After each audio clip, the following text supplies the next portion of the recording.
혹시 어젯밤에도 이불킥 하셨나요? 아, 그때 그 말 하지 말걸. 그 사람은 대체 나한테 왜 그러는 거야? 꼬리에 꼬리를 무는 생각들 때문에 뜬 눈으로 밤을 지새우진 않으셨나요? 누군가의 무심한 말 한마디에 하루 종일 기분이 망가지고 밤마다 쓸데없는 걱정으로 스스로를 갉아먹고 있다면 오늘 영상 무조건 끝까지 보셔야 합니다. 당신의 성격이 예민하거나 멘탈이 약해서 그런 게 절대 아니거든요. 끝없이 이어지는 부정적인 생각의 고리를 끊어내고 내 마음과 거리를 두는 심리학적인 요령 하나를 알려드릴게요.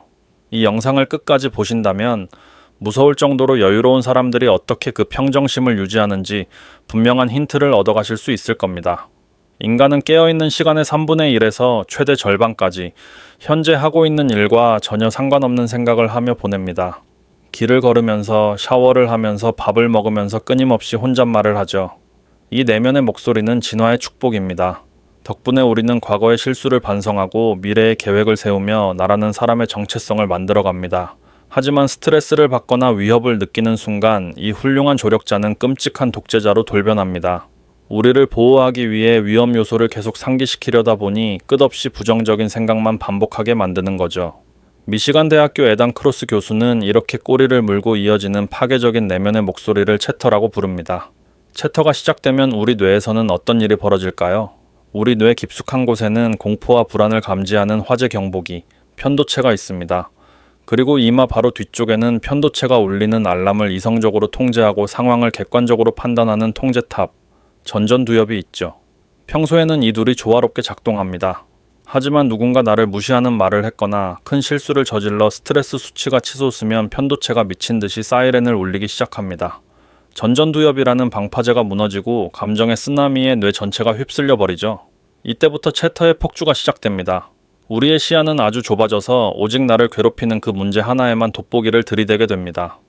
우주라는 거대한 관점에서 보면 그깟 직장 동료의 말 한마디는 먼지보다 작은 일인데 채터에 빠진 뇌에게는 그것이 세상의 전부이자 생존을 위협하는 거대한 재난처럼 느껴지는 것입니다.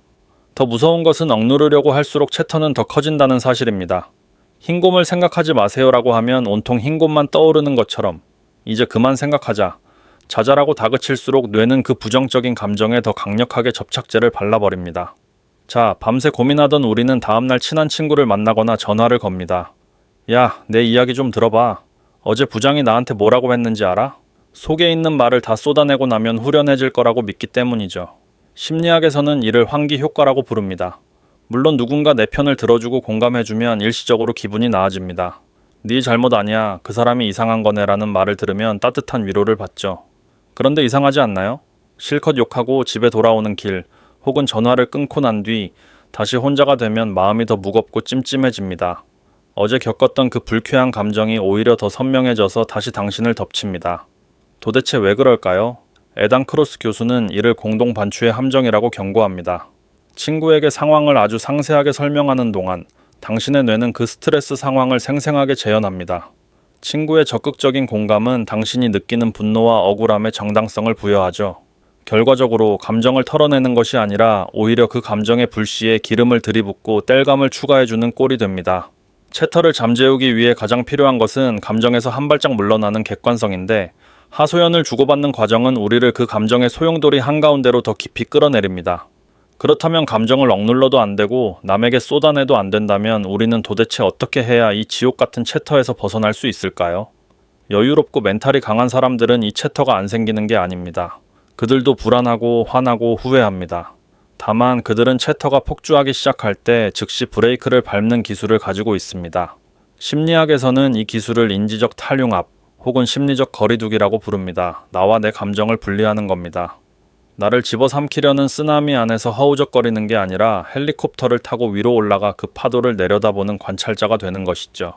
그리고 이 심리적 거리두기를 5초 만에 만들어주는 뇌를 속이는 가장 쉽고 강력한 방법이 있습니다. 바로 당신의 이름을 부르는 것입니다. 당장 오늘 밤 이불킥이 시작되고 가슴이 답답해질 때 속으로 이렇게 말씀해보세요. 나는 왜 이렇게 불안할까? 가 아니라 지훈아, 너 지금 많이 불안하구나 라고요. 나를 1인칭인 나로 부르지 않고 3인칭인 내 이름이나 너로 부르는 것. 이것을 거리두기 자기 대화라고 합니다. 에단 크로스 교수 연구팀은 아주 흥미로운 실험을 했습니다.